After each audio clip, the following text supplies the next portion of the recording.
It has been proven that these are the bodies of the 8 dead joggers who were killed by Abrahams in 1999. I don't know how you prove that. I don't either. I think basically what they're By the saying... in-game police? I know. In-game detectives?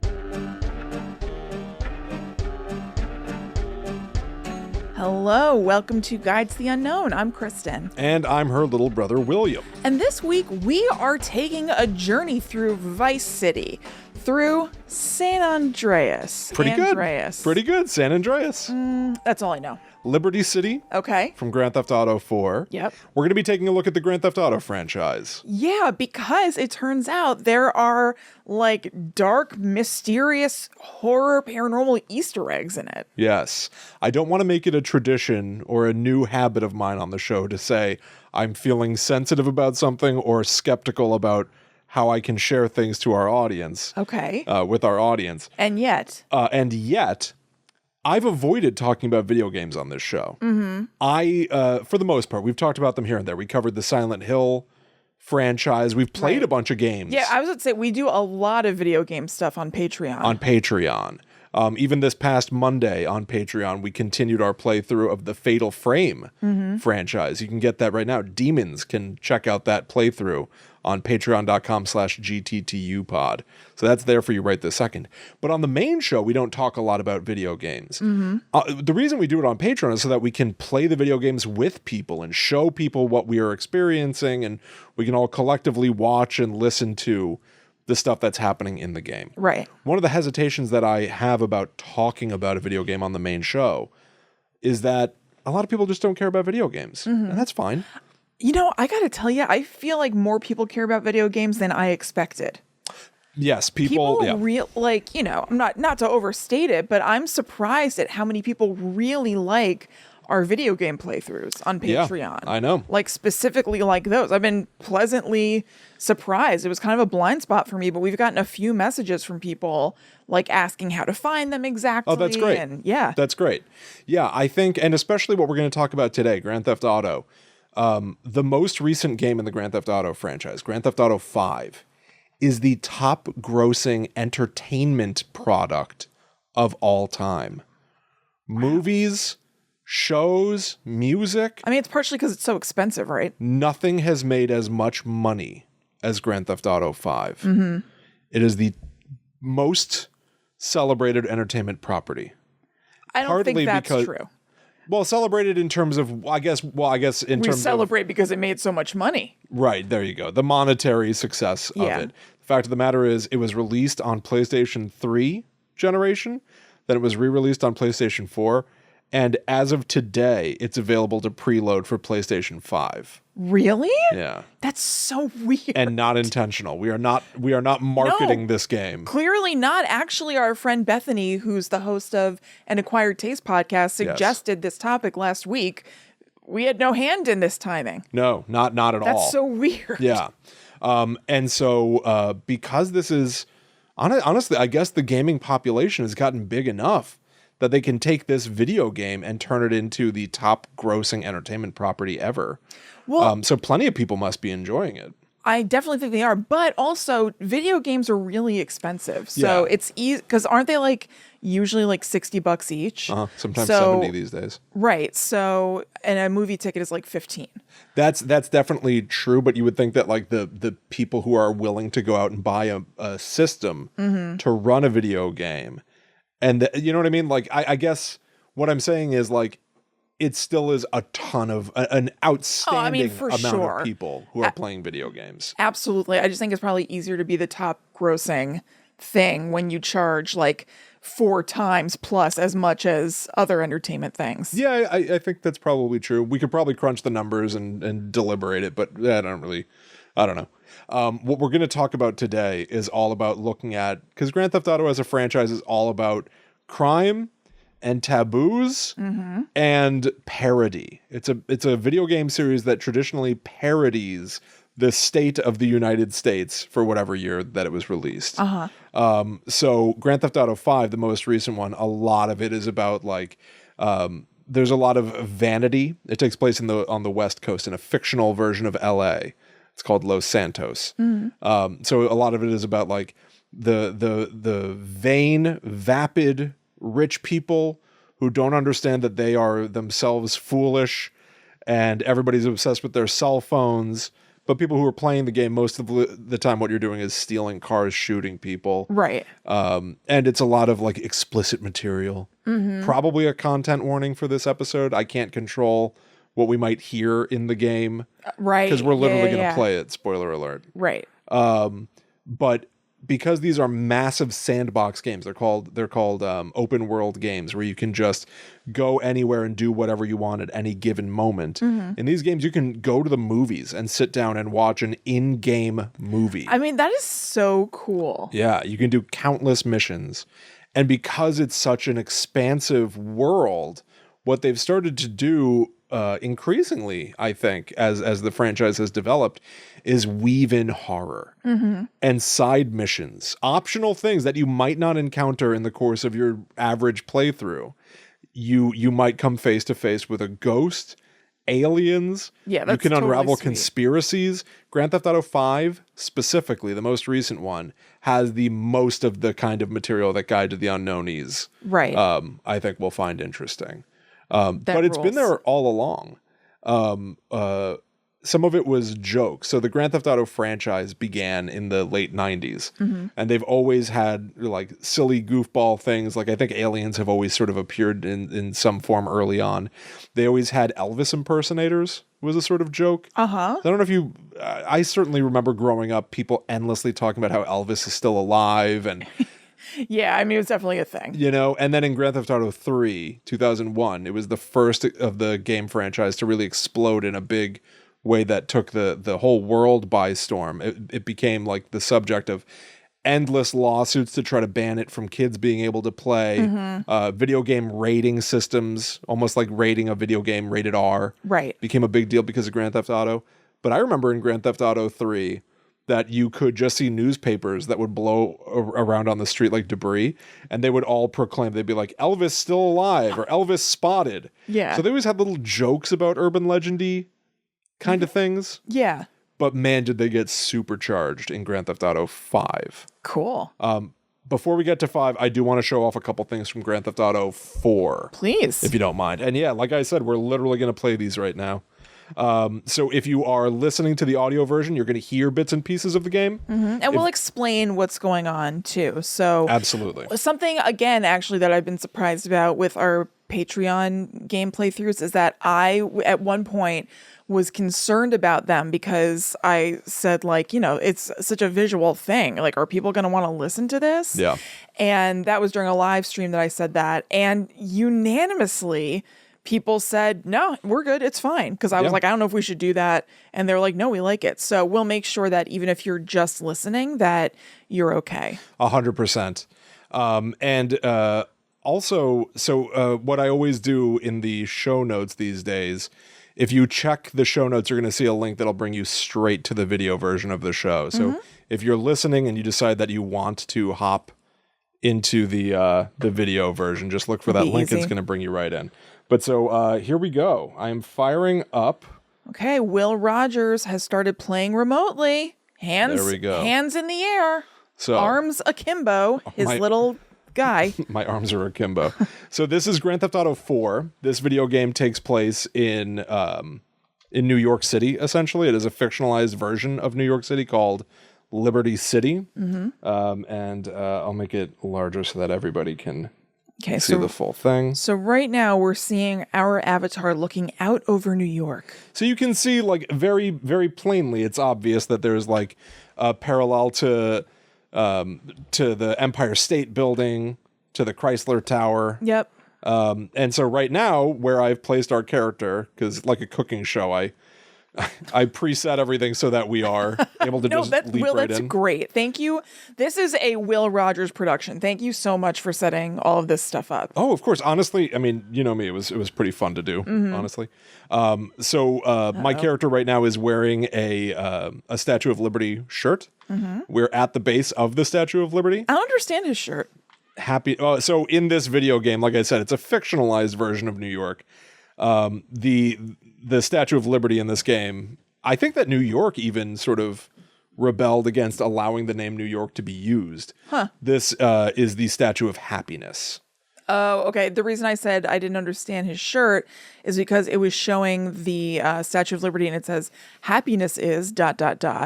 And around the back, it goes ... land. Right. Okay. So I think that's supposed to be a pun on Happiness Island, just like Liberty Island is where the Statue of Liberty is. And Happiness is land is America's tendency to seize land and take it. Okay. So a lot of it is, Yeah. Yeah, anyway. Heady stuff. Heady stuff, Chrissy. So we're at the base of the Statue of Happiness in this game, and here's an Easter egg. So on the wall, there is a plaque next to a door that says, "No hidden content this way." Right. And if we just go ahead and walk into the door, There must be hidden content. we can walk straight through the door. Okay. And now we are inside the Statue of Happiness. We're in a really large round room with a ladder going straight up. So Will's character is going on up. Does your character have a name, or is it just like Nico you? Bellic. Okay. Yeah, this is Nico Bellic. He has come to America for revenge. Oh. And you can see that as I climb up inside the Statue of Happiness, basically the Statue of Liberty, there's this bizarre Easter egg that I genuinely do not fully understand. I guess it's a heart? It is the heart of the Statue of Liberty beating, emanating a glowing red light, and it is chained. Yeah, so what does this mean? So now it is our job to parse out Okay. the perhaps ham-handed metaphor. Well, William, chain is the opposite of liberty.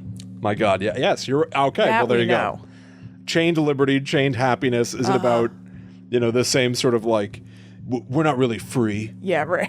I don't think it can be much. Freedom isn't free. No, there's a hefty effing fee. There's a hefty F. Yeah. Sure. That's from Team America, Hunger Force. I don't think that this is the deepest metaphor in the world. Yeah. And yet this is one of like the bizarro things of Grand Theft Auto 4 that you can find this chained up heart that's beating inside. I mean, that's fun. I know, it's weird. kind of neat. And then also, listen, it's a violent game.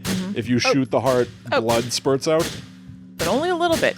This is a huge heart. This is a heart the size of a man. It is.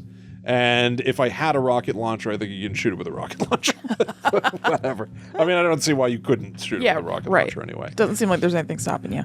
So that is one aspect of the Statue of Happiness that I want to show off. Yes. Here is the other. So I'm now firing up a different machine to show this. Sweet. Still in Grand Theft Auto 4. They only want me to play in one place at a time. If it's not boring to explain, why is it different machines? So that I can just quickly Okay, gotcha. like show you one thing and jump straight to the I other. got you. Okay. Oh no. You hit certain it crashed my points. game. Oh no. Oh, those jerks. All right. Oh man. Well then I can't show you this. Hot cross buns are burnt. It's not that exciting anyway. What I was about to show you is that the Statue of Happiness is designed with Hillary Clinton's face. Okay. When was this made? This would be 2008. Okay. All right. And so this would be coming at a time when Hillary Clinton was one of the politicians lobbying against this game series. Oh, okay. One of the games in the franchise, a game called Grand Theft Auto San Andreas, had a hidden piece of code still in it at the time of release, which allowed people to have girlfriends. Okay. And then the girlfriend would ask them, do you want to come inside for some hot coffee? And they could. And then a sex mini game would happen. It was a half-baked piece of gameplay that was never finished, is my understanding. And yet hackers found ways to like place it back in the game so you could do it. But Hillary Clinton was one of the people to basically say, this should be rated adults only, which is almost a death sentence to the game itself. Nobody's going to be able to actually get their hands on it if it's rated adults only. It's like there being an NC-17 movie in theaters. And so they ended up having to re-release the game without that piece of material in it. Oh, man. And then, but did you already have the game? Is that the deal with the material in it? I personally did have the game, but I'm not a hacker. I don't know how to do anything at all. Clearly you do. But you got us all set up. Because of that, it was called the hot coffee controversy. Because Hillary Clinton was one of the people that was trying to ban it In this game, in Grand Theft Auto 4, they put her face on the Statue of Liberty. Oh my God. And instead of holding a torch, it's holding a cup of coffee.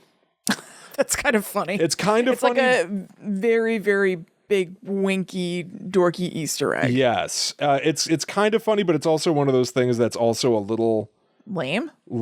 Yeah. But so here is something else crazy about Grand Theft Auto. We're back up and running here. Starting with Grand Theft Auto 4, they started to put the internet inside the games. Not the real internet. They came up with, like, one of the things that I always really responded to with Grand Theft Auto, starting with 3, is that when you would steal a car, the radio's on. Right. And so they started to create their own radio programming that you could tune into. So That's most very stations play music, and especially, you know, real life actual music like Kanye is in Grand Theft Auto 4, for example. So they turned to actual popular artists to license their music. But they also had talk radio shows, and some of them were comedy, and some of them just had, like, you know, like really stupid senses of humor, to be honest. Yeah. But starting with 4, they took it a step further and created their own internet. That's awesome. So you can come into the game and you can go to websites like this. Okay. Home cremation, fulfilling your burning desires. And it's all about... Oh, and can you, like, click on the testimonials? Yeah, I guess so. Testimonials. Click here to hear from some of the customers who are all fired up about home cremation. Yeah, I can't imagine how much work this must take, you know? This is optional. I've never seen this before. All right, let's read this. Let's see. It might not be good, but let's see. I know. All right, first review here says, wow, what a party. It went on for days. We were wasted by the end, let me tell you. My dad was 450 pounds when he keeled over in a burger shot, and at times it was like trying to roast a chicken with a birthday candle. All right, I'm good. Let's try the next one. We use home creation on a weekly basis, daily if there's a lot of shit going down. Put it this way, luck is not something that our associates have in abundance. Damn bottom feeders. I like to spit vodka on the fire and watch them burn. All right, so it's like a mob bad guy. Yeah, I guess. And the last one here. It was the worst night of my life when Estelle fell off that bridge. Such a waste of life. And she still had all the ecstasy in her pocket. See, it's not the most clever, but here's the thing. But it really is cool that it's there. Like, basically, this game, from what I understand, is mostly you driving around doing stuff. You stole a car or whatever. It's doing missions for, like, the mob, creating your own crime empire, stuff like that. But then you can go into, what, was it like an internet cafe or something? And sit down at a computer and you can go to a website on that computer? Like, that kind of hidden stuff is really cool. And there's a ton of that kind of stuff in here. Even just in theory, it's really cool. Like, this isn't such a cool website. No. But it's neat that it is here. And from the standpoint of, like, being a writer, I look at this kind of thing and I also just go, like, they hired people to make a ton of fake websites that maybe 99% of people will never see. Right. Ever see. Right. And, you know, the mark of Grand Theft Auto is that it's always supposed to have, like, sort of like a sharp tongue parody. And so the writing, I think, takes a hit the more you just create websites. Like, did they have a quota of how many websites to make? Right. But, like, here's a DIY checklist for home cremation. Can of gasoline, matches, kindling, long-handled fork, tongs, a rake, a bucket of water, sunglasses, and marshmallows. These marshmallows are not going to come out right. I'll tell you what, it's not the funniest thing in the world, but it's pretty amusing. Yeah. For at-home for something that cremation. you're surprised to have come across while you're playing a video game. Exactly. Like, that's awesome. Yeah. There are also, like, websites in here that have, like, illicit, illegal material. And if you visit those websites, the police come after you. What do you mean? So I mean, it's dark material, but it's called, like, Little Lacey's Panty Party. Hut. Yeah, something like Little that. Lacey's Panty Hut. Yeah, exactly. So if you go to that website and it's got illegal stuff on it, immediately in the game, you get what's called a wanted level, and, like, the army comes after you, basically. But yeah, this game, I mean, we basically just exhausted Grand Theft Auto 4. And listen, of the stuff that I'm willing to show. People say that the Right. Amityville house is in here because this is set around the New York area. Right. But it takes place in, the mid 2000s. So yeah, we had to go to an internet cafe to look at websites and stuff. And it's the ifind.info cafe. Yeah. And but Grand Theft Auto 5 is far more accessible and bizarre. Right. Yeah. But do we want to throw to you for maybe the next one, or do you want me to keep playing? Yeah, I think so. So I looked around for info. This isn't a world that I know at all. I don't play a lot of video games. The ones I do are kind of like casual gamer games, like what's it called? Animal Crossing. Yeah. And Yoshi's Crafted World. Sure. Which I love. So Will pointed me in the right direction as far as what I should look up, and it was really, really cool. I was really surprised by what I found. And I both looked at, websites that are like wikis, and also went on Reddit and looked at stuff. But it seems like GTA myths.fandom.com gave us the most concise kind of sum up of the Mount Chiliad mystery. Yeah, the Mount Chiliad mystery. I'm really just going to read straight from this, and Sure. you'll find the link in the show notes. But I felt it needed really no embellishment from me because we're also going to explore it in game. So here's what the deal is. The Mount Chiliad mystery is a possible myth and an Easter egg in Grand Theft Auto 5 that refers to a series of mysterious markings scattered around Mount Chiliad, the largest mountain in the state of San Andreas. And then it says description. Inside the cable car station at the summit of the mountain, so you'd be driving around, stealing cars, doing your thing, and then you come to this, there is a large map painted on a wall that appears to be a map of Mount Chiliad. Scattered across the map are various odd symbols, seemingly pointing out the locations of secret objects on Mount Chiliad. A strange symbol can be seen drawn above Mount Chiliad on the map. The symbol appears to be an eye. This symbol is called the Eye of Providence, also known as the All-Seeing Eye, which could be a reference to the Illuminati. The symbol could also be the UFO, either the sunken wreck or the one above Mount Chiliad itself. Yeah. So, yes, go ahead. So there is in this game in Grand Theft Auto 5, and right now I'm piloting a helicopter to get to this mural. Right. There's a whole UFO thing in the game. From the first few minutes, you play like a little prologue mission before you can get into the like full free roaming game. And if you go off map a little bit, it takes place in the winter, that prologue. You can find a frozen lake, and just underneath the surface of that frozen lake is an alien. Oh, that's cool. That apparently drowned or froze to death, which is just weird. What does the alien look like? They look a little. I have to say, it's kind of one of my complaints about Grand Theft Auto 5. It's not that inventive, and aliens in the game are probably the furthest into the supernatural that this game series has ever gone. Right. Or the paranormal.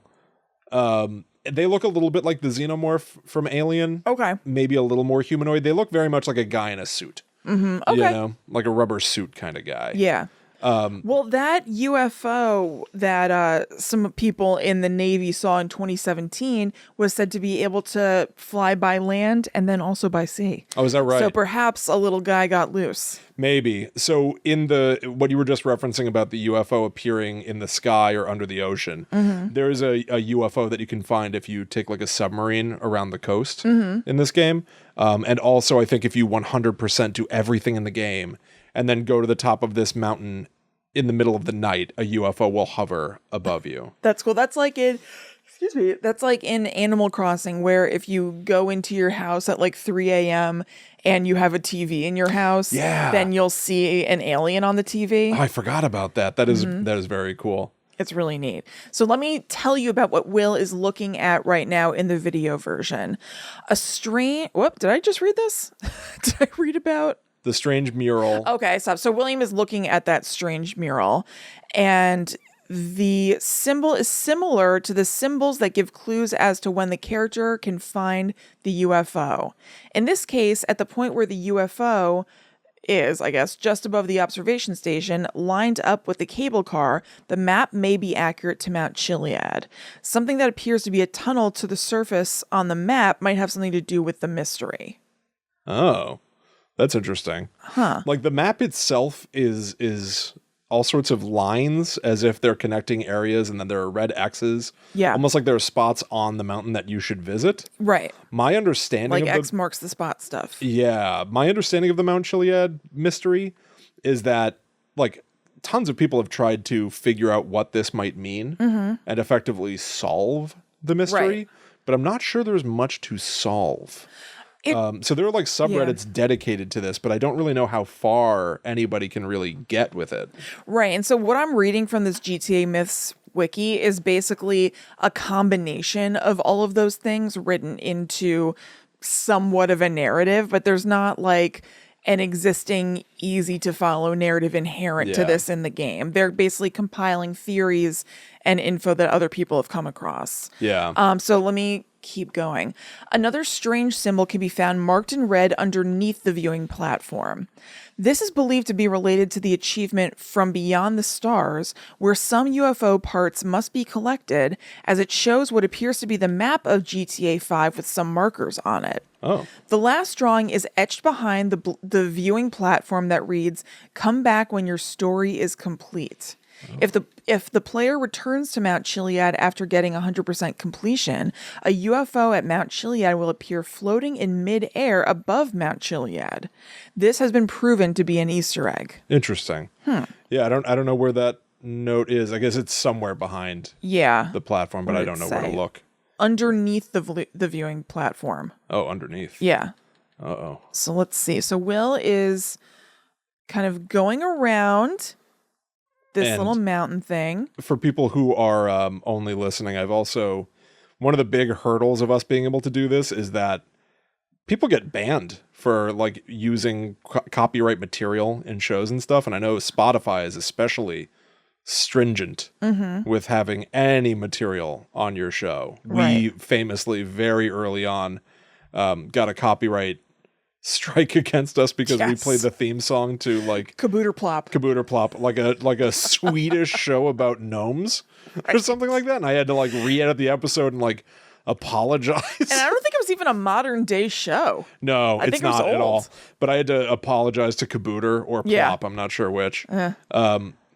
Both of them accepted the apology, I guess. But so it's for also this, pretty rich because Spotify like pays no money to artists and stuff. So then they're like, "Oh, you can't copyright." I know. So for this, I've stripped out all music and limited like effects here and there, basically. Okay. I don't think I'm going to find these exact notes, but that's okay. That's fine. So beyond that, this says these Easter eggs may also be a reference to the Illuminati, which we know about. Like the real world Illuminati? Yeah, this may be a reference to the Illuminati, an old secret society. In the Illuminati, there's a symbol called the all-seeing eye, which is an eyeball placed onto a pyramid. This may be what the drawing inside the cable car might be, but Mount Chiliad is the pyramid. The strange red mark also bears a resemblance to an eye, and "come back when your story is complete" could be a reference to the New World Order, the Illuminati's scheme to take over the world and make one totalitarian government. Wow. I mean, that's pretty heavy. Yeah, I know. It's pretty deep. So Will just zoomed in on the eye that's on the mural at the top of the drawn mountain. And because it looks like an eyeball, like it is like an almond-shaped thing with like a circle in it, almost like an eyeball on a face with the pupil on it, it also looks like a flying saucer from the side. Yes. Which I think is why if you come back when your story is complete, meaning you've 100% of the game, you can see a UFO hovering above the mountain. Oh, okay. That's my personal theory about all this. That's a good theory. I mean, if you have that in mind, then that eye absolutely looks like a UFO. Yeah. There are a lot of people who have a lot seemingly of like theories or things to say about the quote-unquote Mount Chiliad mystery. And, I don't know everything. Well, there's some more here. The mystery behind UFOs, the underwater hatch, and the possibility of a jetpack in the game may be on the verge of being solved. Players have partially overlaid the vertical cutaway map of the mountain displayed on the wall of the cable car station on top of the northern reaches of the in-game map, and certain areas of interest seem to line up with markings on the diagram on the wall. If viewing Mount Chiliad from the correct angle, you can overlay the mural on top of the mountain itself to discover the locations of the Mount Chiliad Chiliad drawings, I don't know if this sentence is written right, but you get what we're saying. Yeah. Which tell you to come back to the mountain after getting 100% game completion when it is 3 a.m. at night while it's raining in order to see the UFO. Interesting. Okay. Quite interesting. Yeah, it's complicated. Now here's something about the UFO. The mural, when lined up with the mountain itself from a helicopter at the right angle, shows where to find the Mount Chiliad drawings.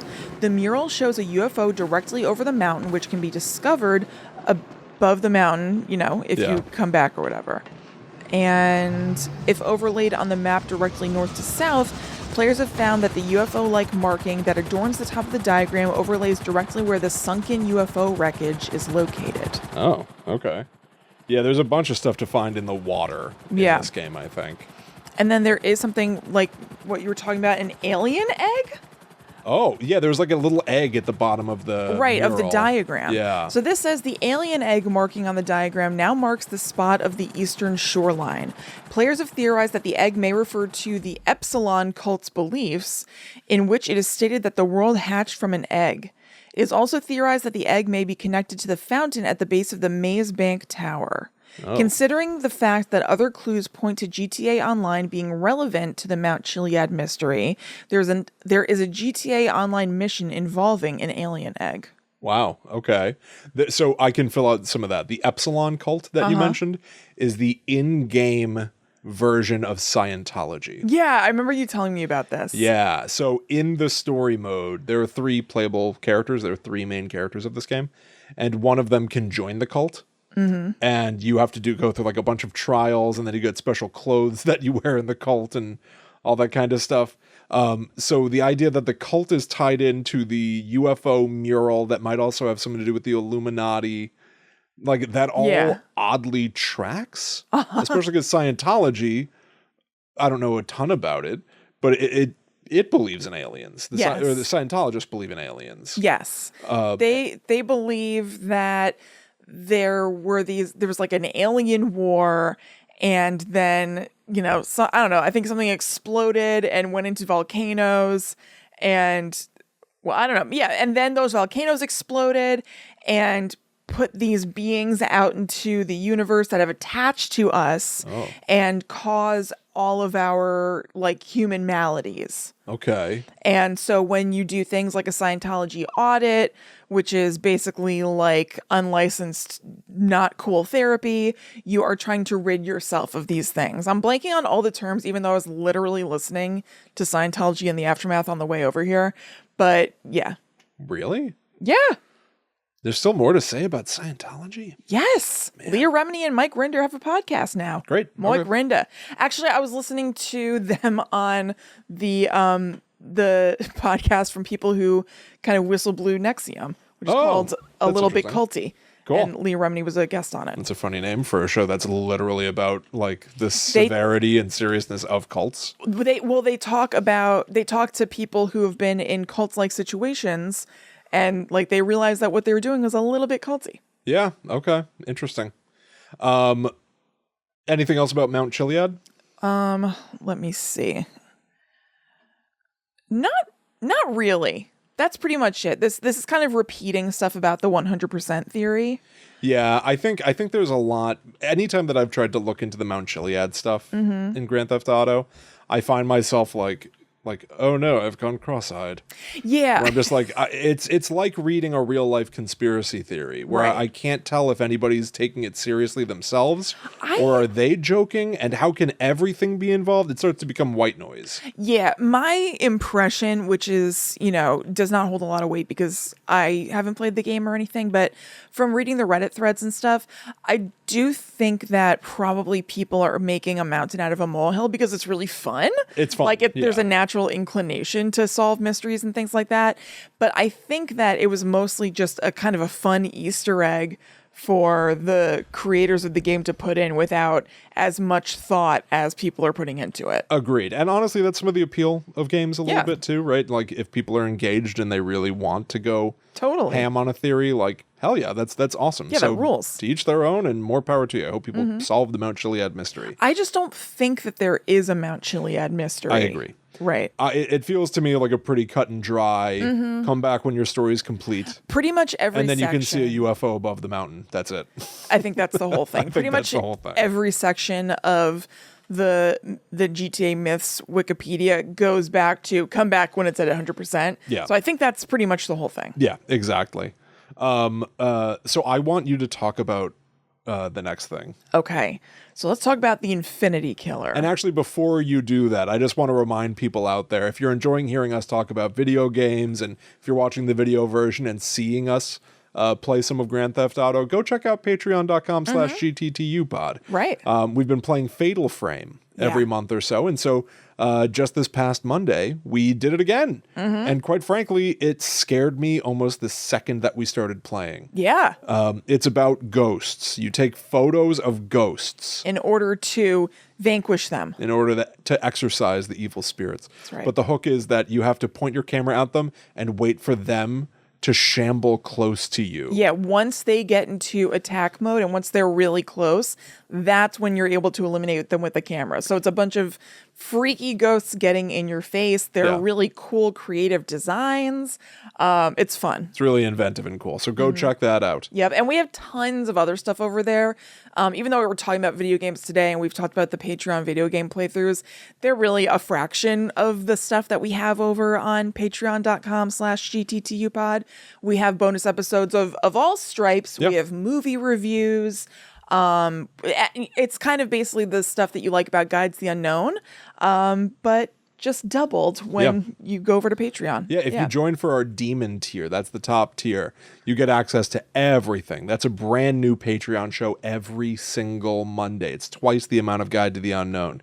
That starts at $13 a month. So go check it out. There are a bunch of cool people in there. You get access to our Discord. Yeah. It's a really good time. So I hope that you enjoy it and you check it out. Yes, and there are other options too. There's an $8 a month option where you get a new show every 2 weeks, and there's a $4 a month option where you get a new show every 4 weeks. Yeah. So whatever fits your budget and your interest level, there's something at Patreon, and it really, really helps us out big time. So thank you very much. Thank you. The other thing that I want to talk about is YouTube. Kristen and I have revamped our YouTube game. Yeah. The YouTube channel that we are live streaming on now and recording our shows on and storing old episodes on is youtube.com/GTTUpod. Simple, easy, memorable. That's right. So now we are GTTU Pod everywhere on the internet. Everywhere. So make sure that you subscribe to youtube.com/GTTUpod so that you can see every new show that we record, because this show is live streamed in front of a viewing audience. Even right now, as I say this, there are people who are talking in the chat and watching us every single Tuesday night at 7 p.m. Eastern. Go subscribe to youtube.com/GTTUpod. Yes. Cool. All right, let's get back into the Okay. game. All right, so let's talk about the Infinity Killer. Same deal. I'm going to read to you from GTAMyths.com.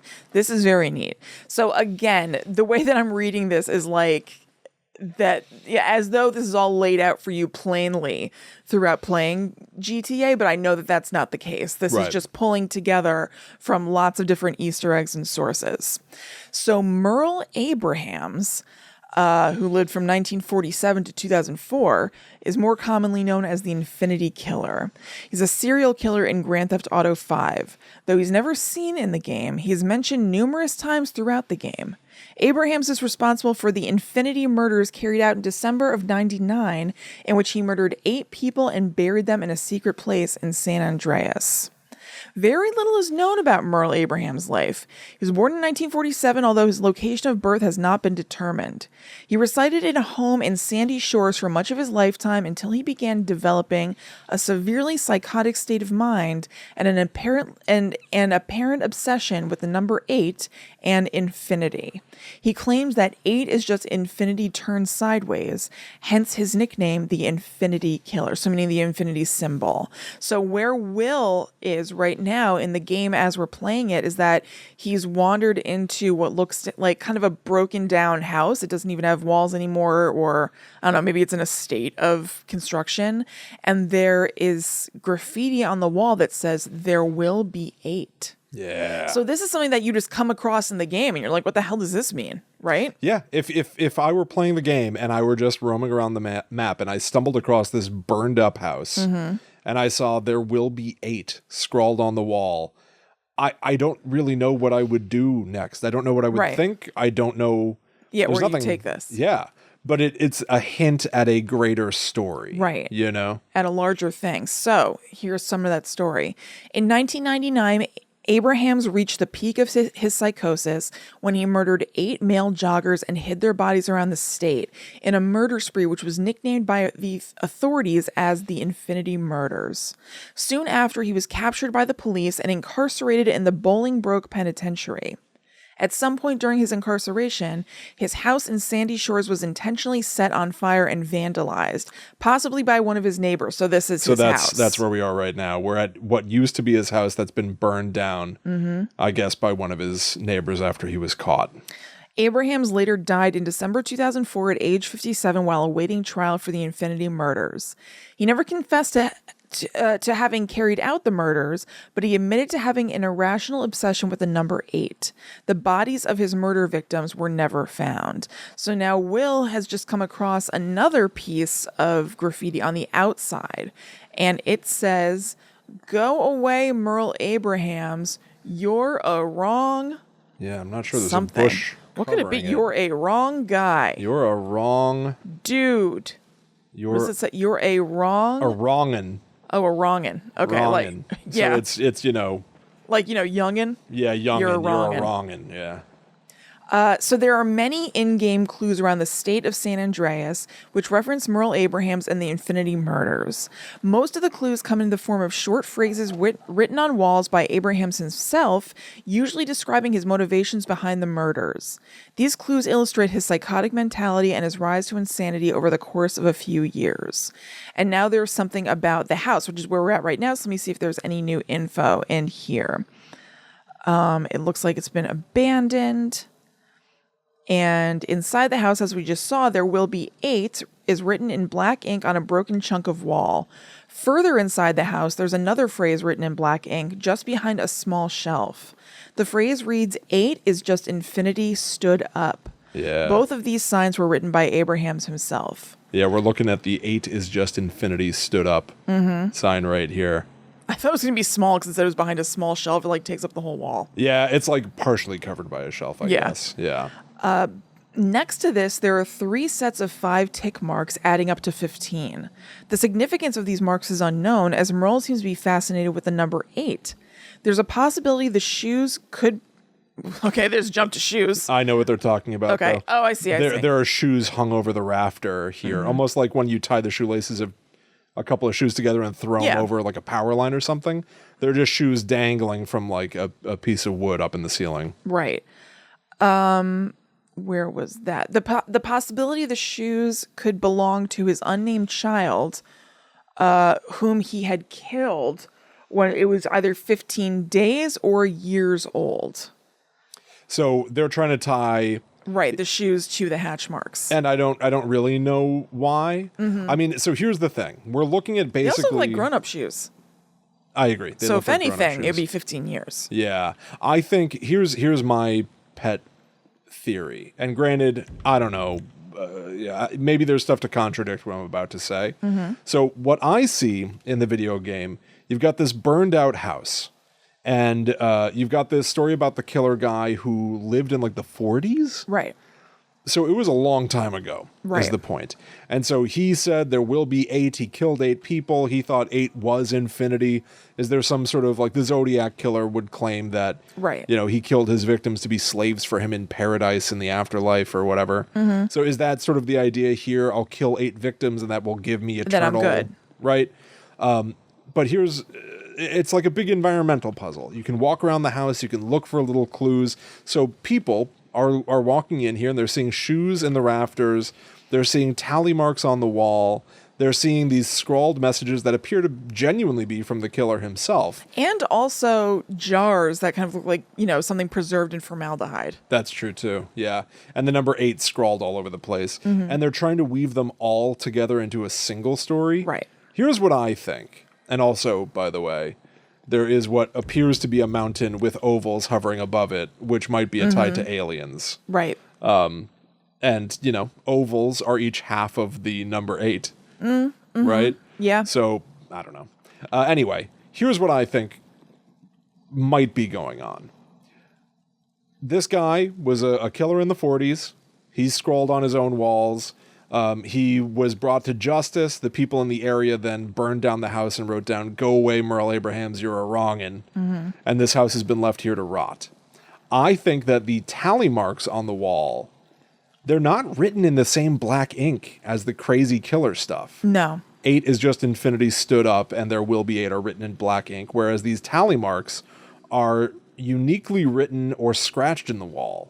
I can't tell if they're written in white ink or if they're scored into the wall themselves. Yeah. And there are 3 5-mark tallies, adding up to 15. The Infinity Killer was obsessed with 8. I think this is a new person. I think the environmental clues here are that this killer was around in the 40s. Right. Did all his stuff with the number 8. Somebody new, I think, has come along and is writing in their own style. Yeah. And tallying up higher. I think there's somebody else who's... Oh, another killer? Another killer who's being the 15 killer? The 15 killer. Yeah, the new Infinity Killer. I don't know. I like that. That's a good theory. Yeah, I don't know. It's just fun. And I don't think it doesn't amount to anything. You can't solve this. No, but... Can't do anything with it. I mean, it's just neat that it's here anyway, because, again, this is a game where this is not the main attraction whatsoever. This is something that you could just wander out of your hot rod into and doesn't have any real effect on the game, except in this instance, your hot rod is a helicopter. Okay, so he also seemed to have written on some graffiti. He wrote on a rock. Damn it, what am I saying? He wrote on graffiti and he wrote on a rock. That's right. So there is a short nursery rhyme written by Abrahams referencing his murders and his psychotic state of mind on a large rock close to his home. There's also something mentioned about dead bodies in the Pacific Standard job setup called Signal, where Avi Schwartzman says, "I know his..." What the hell's going on? Lester, secrets. I know where the bodies are buried. What? Yeah, I think that's unrelated, something to else, be honest. yes. Yeah, I think people, again, this is the trouble with not giving people answers, is that they tie together unrelated things. So what you just read is a description of a mission you can go on. Right. That mentions, "I know where the bodies are buried." Okay. We know that the phrase, "I know where the bodies are buried," is most often metaphorical. It means I have leverage over somebody. I know all their dark secrets. But players might have looked at that and thought literally bodies and tied it to what's known to be an in-game serial killer. Which is understandable. It's if there's an in-game serial killer, sure. Yes. So this is what the graffiti says on the rock. 1 is done, 2 was fun, 3 tried to run, 4 called mom, 5's not alive, 6 is nix, 7's in heaven, 8 won't wait. Wow. 8 won't wait? Yes. Meaning I'll get to them, maybe? Yeah, okay. I guess. Yeah, again, I'm going to say that maybe the side mission stuff doesn't have the same attention to detail of writing. I mean, fair. It's fine. Of course. It's fine. And I love the idea that you can play this game and then go find out that there's a serial killer. Like, I find that to be incredibly appealing. Yeah. But you're not exactly rewarded with, the... such amazing material once you get there. Yeah, it's not going to blow your hair back necessarily.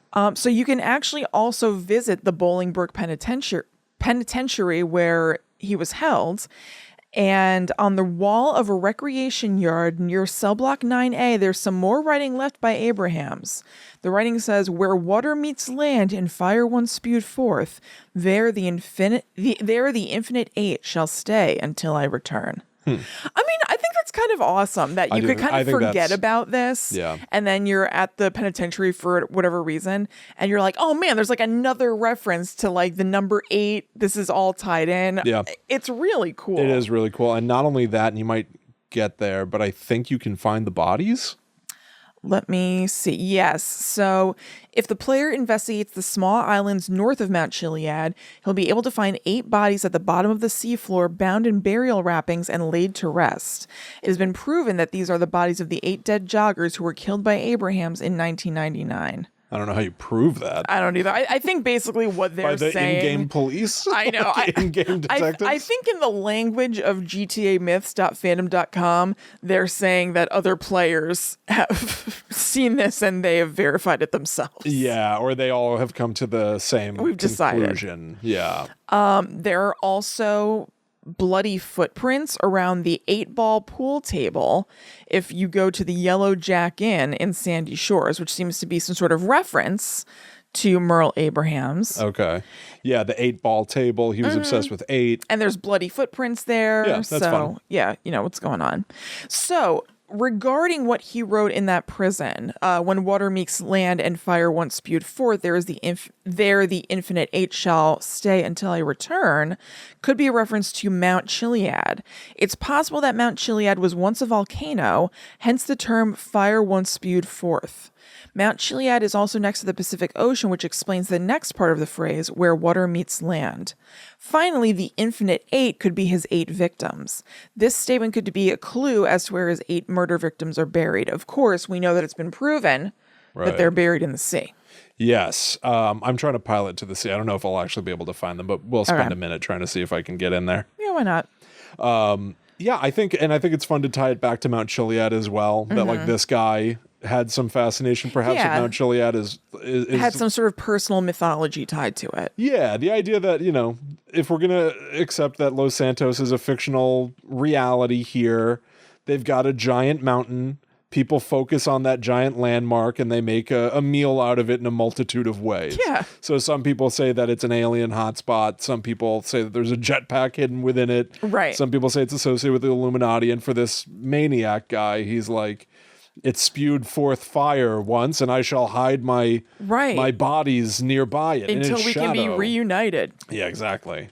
There's also a newspaper clipping. So right now, you may be hearing Will just dove into the sea and is swimming around trying to find these bodies. And it's cool that you can do this. I know. It looks very pretty. Oh, and this isn't even like the most recent version of this game. I'm playing like the PlayStation 4 version. The new version is supposed to look even nicer. It looks beautiful. They're, you know, sea cukes, all manner of sea plants. It does looks look great. Nice. And once again, we are not sponsored by Rockstar. That would be an incredible feat to accomplish. I don't think anybody's sponsored by Rockstar. No, we're not. I just am a fan of their work, and I love the attention to detail here. I would love to write their in-game radio. I know that their longtime writer has left the company. I just died, so we're not going to find those you drowned. bodies. Okay. Yeah. And it says wasted. I accidentally drowned it instead of finding the... I'm the 9th body You became one of the bodies. I did.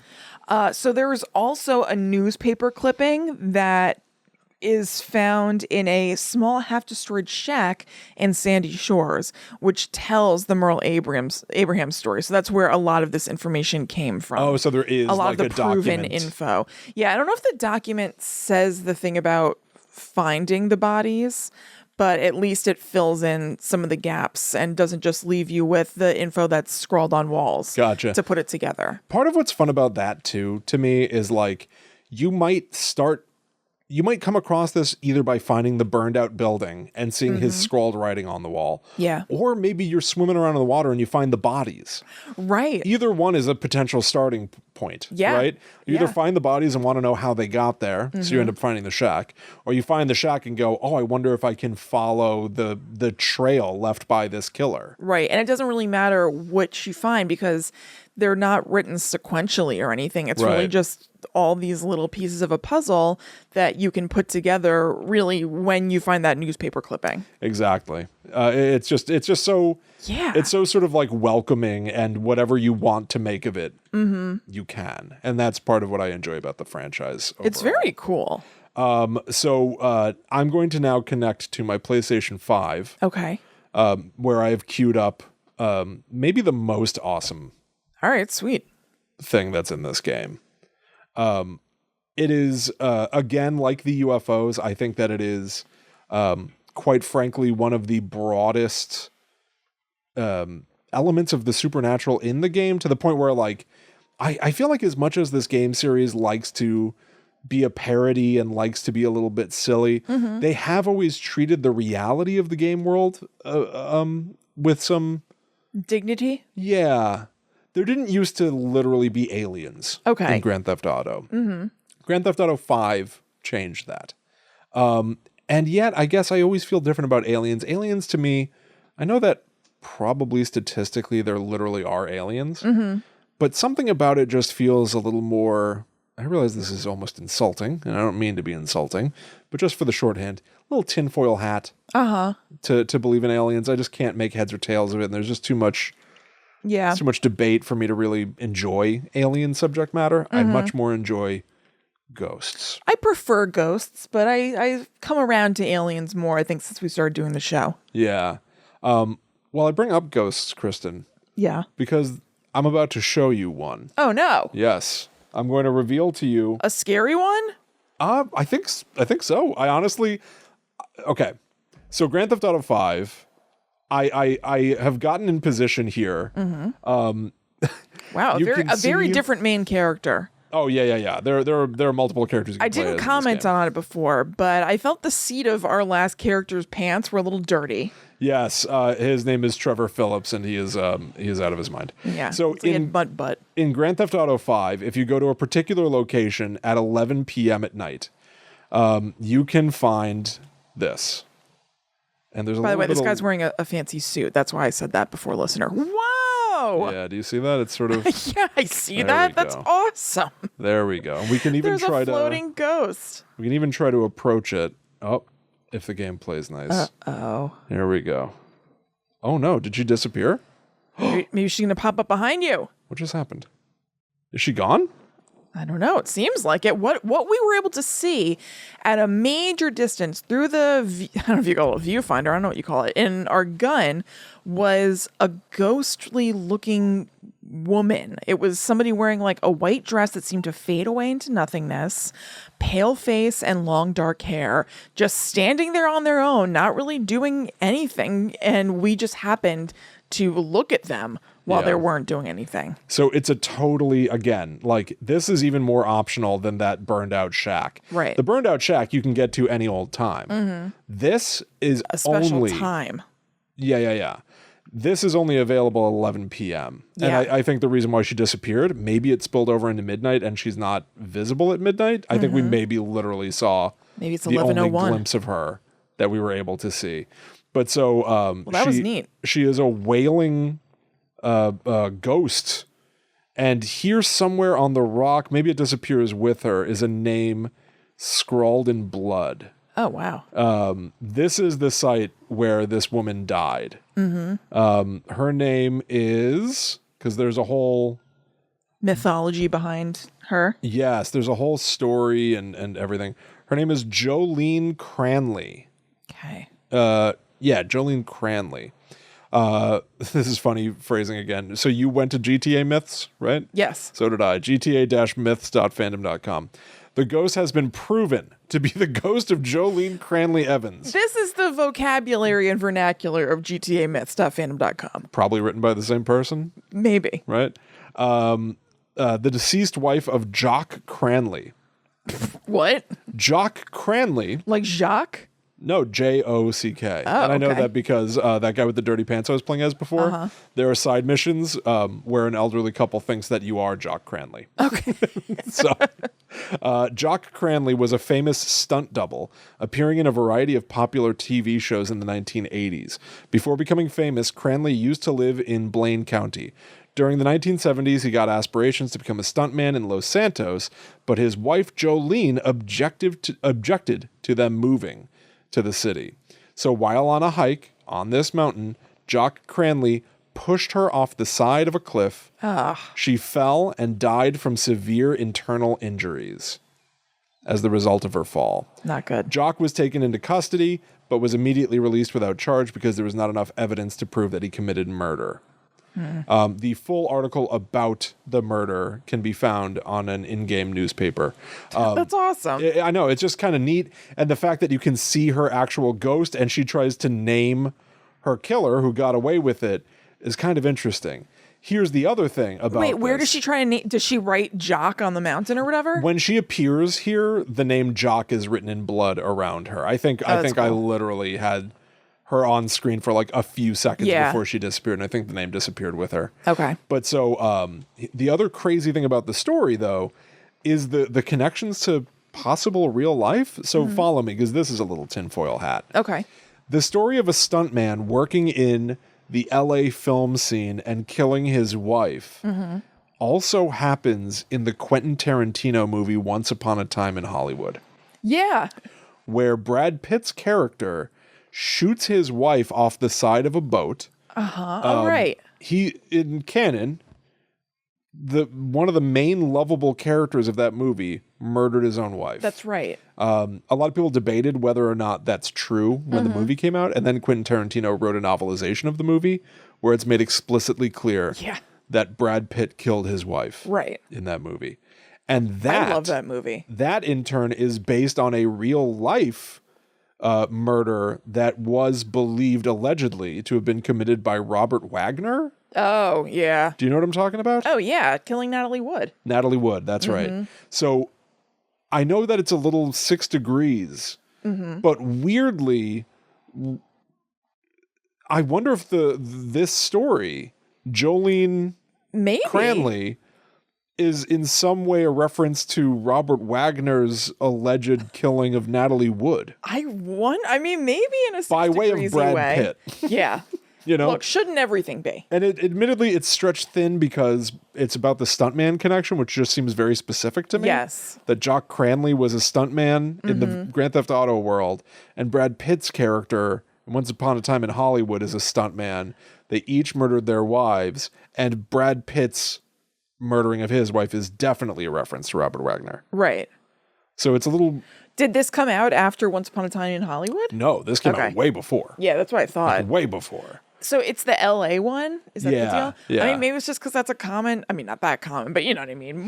There are more stuntmen in LA than in other cities True. or whatever. Yeah, so, yeah. That's very But yeah, true. it is weird. It's just, I guess that's really the thing. It's not exciting to just go, yeah, that's weird. But I guess that is all it is. It's just that it's Yeah, weird. I think it's just a coincidence. But so you can effectively sort of like piece together the origin of this ghost that's in the video game. Right. And I think the last thing that I want to show you at all is there's another murder in here, because quite frankly, I think, less tinfoil hat than the theory that I just laid out is maybe just the notion that this Grand Theft Auto 5 game takes place in effectively Hollywood. And Hollywood is a place where there are, quite frankly, like everywhere, tons of cases of women being murdered. Yeah. But in Hollywood, they become like legendary in a weird way. Right. So I've got another one here. I'm going to go to now the in-game internet. All right, we're back at ifind.info. But this time, because Grand Theft Auto 5 takes place in 2013, they have smartphones. Okay. So I'm using Trevor's smartphone to go online. So we're going to go to www. Dot who killed. Is that right? Do you want me to read Yeah. to you? Where is it? I'm just going to look at the spelling Okay. in a second. It's all right. Who killed Leonora Johnson? Just make sure I'm spelling Okay. Leonora. Nora. And then Johnson, the way you would think. With an H? Leonora Johnson. So I believe this is almost like an in-game true crime site. But because it's Grand Theft Auto, I think that they raised the bar even further from Grand Theft Auto 4 Right. and made it that this is not just some silly website that you can visit and that's, the end of it. You can actually sort of solve this murder mystery. That's cool. So who killed Leonora Johnson? On January 7th, this is the in-game website right now. It's a cool website. Yeah. Yeah. On January 17th, 1975, the dismembered, mutilated body of young Vinewood starlet Leonora Johnson was discovered by the side of the Land Act Dam following an anonymous tip-off to the LSPD. Her killer was never found. So Vinewood is Hollywood. Yes. Vinewood is Hollywood, and this is effectively the Black Widow. And so in this in-game... Oh, do you mean the Black Dahlia? Yeah, what did I say? The Black Widow? The Black Widow, yeah. Yeah, doesn't make sense. The Black Dahlia. And so this in-game website... I didn't realize that Yeah. God. Sorry, everybody. I didn't realize that this was actually going to be in here. Holy crap. Okay, what we're reacting to is that there are, fake, obviously, crime scene photos of the death of Leonora Johnson that are her naked, face down out in public with her feet where her hands should be, her hands where her feet should be, and her head turned all the way around, and she's lying down on her front. Yeah. So, like how the Black Dahlia was cut in half, her body is mutilated. Right. And so this what we know section, whatever in-game character is said to have filled out this website, the murder did not happen at the scene. The body had been cleaned and posed like a gruesome piece of art. There's also a tab, the main players. So they've got their suspects. So they lay out their suspects with their connection and motive. Another Vinewood mystery. Did she fall? Was she pushed? Is this maybe a... It must be Blood on the Rocks. This is a reference... Wow, it's all... to the other one. Right. It's just crazy. It's just crazy. Sorry. That's so cool. Sorry, I realized that I just started mumbling. But there's an in-game ad for another website that appears to maybe be a movie based on the ghost story we were just talking about. Or is it another website? Because it's clickable. I know. So maybe it's just another... I think so. Website a la Who Killed Leonora Johnson. I think so too. So let me just wrap up Who Killed Leonora Johnson, and then maybe we'll just check that out real quick. So what you can do with this, because obviously this is just, in a weird way, it's just a classic sort of Hollywood tale. Yeah. Of a murdered because woman. people come to Hollywood with, they're naive and they have like a buck in their pocket and a dream. Yeah. And then sometimes they're taken advantage of, so it becomes a kind of unfortunately classic story. Yeah, exactly. And so in the game, what you can do with this information, all around the entire game map, you'll find scraps of a letter. If you collect all 50, you can piece together the confession letter that, what is his name here? That's totally awesome. Yeah, it was Peter Dreyfuss. Peter Dreyfuss was a filmmaker. He was an artist. And he wanted to understand the meaning of suffering and pain. So he murdered Leonora Johnson so that he could make movies and fully understand what it's like to kill and to hurt. So here's a quote from that letter. Or no, you can confront him. I'm sorry. You can solve this crime. Okay. This is an old, cold case. And if you find all 50 of those scraps of paper, you can actually confront the killer, Peter Dreyfuss, who now it's, 50 years later. So he says this to the character. Art is suffering. I don't expect a man of your limited education to understand. Without darkness, there is no light. Don't you understand anything? She died so millions of others could experience truth through my art. To understand pain, it must be administered as well as felt.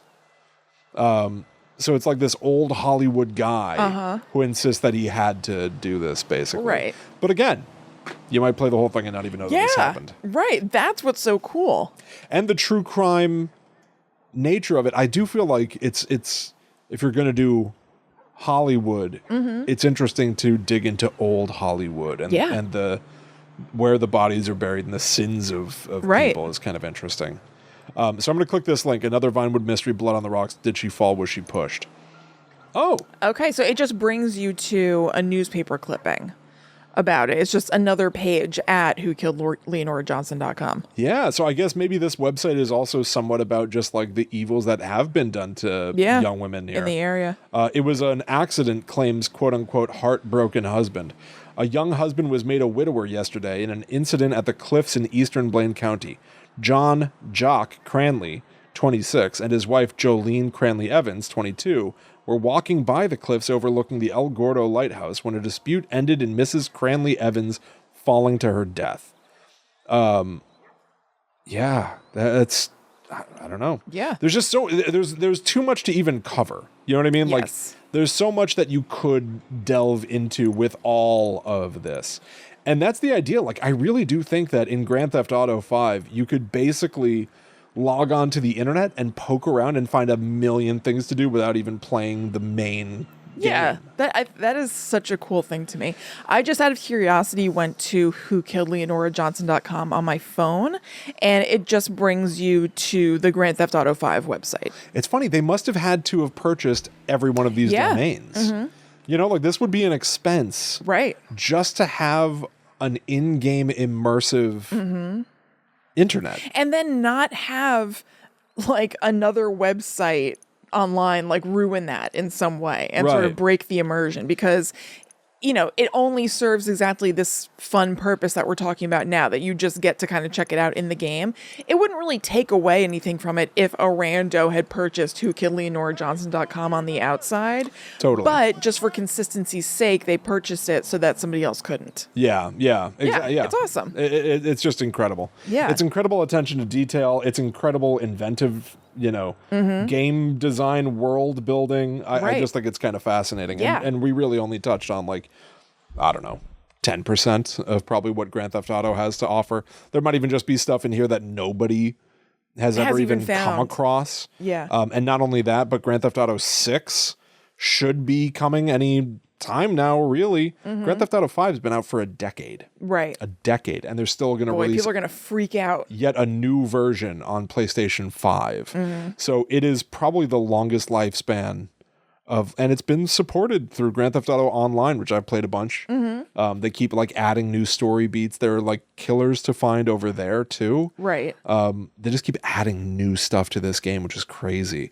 As much as I know people are venomously being just give us 6. In the old days, they used to release one of these games every 2 years. It's been a decade, which is pretty unheard of, but also about the success of people rallying around this one. Yeah, they're and still wanting enjoying this. it. Why would you release a new one when this is doing so well? Right. But honestly, because this did so well, who knows how deep the rabbit hole might be in a Grand Theft Auto 6. Who knows? And you know what? We'll be there to report on it. I think we will be. It's kind of fun. It would be fun to go in blind and try to find stuff like this. Yeah. Yeah, that's true. And chase down rumors again. Because at this point, this game's so old that people can Yeah, they can tell It's you proven. pinpoint accuracy. Go to this location on the map. You'll see something interesting. It would be cool to be somebody goes I heard a rumor that if you visit this place at this time, facing this direction, something might happen. And you Right. don't know if it's true or not. Right.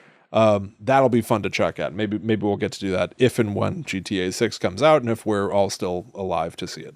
Right. It'll happen. It'll happen. Well, we hope you enjoyed this. Thank you so much for listening, for watching.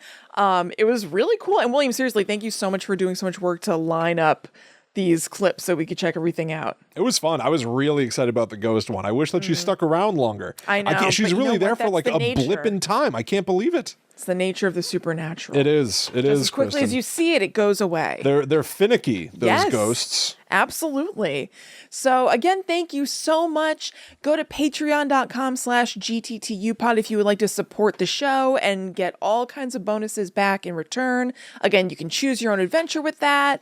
And you can also go to gttupod.com to find our all previous episodes, to find out information about us, advertising info, contact info, links to our Facebook group, the whole kit and caboodle. Yeah. And this coming Monday, we're going to have a brand new episode of the Netherworld Dispatch on Patreon. That's going to be available for people starting at our Banshee tier. Yep. That starts at $8 That's and right. up per month. So come back and join us there. We might do some video game stuff there. Yeah. Yeah. So Yeah. actually, if you enjoyed this episode, you might want to come right back on Monday for more from these developers. That's right. But yeah, we'll see you all next week for more spooky, crazy, scary stuff. Until then, you can reach out to us directly if you'd like to. Yep, I'm at Chillin' Kristen. And I'm at The Myth Traveler. So see you all next week, everybody. But until that time comes, we must travel. Back to San Andreas. Go we.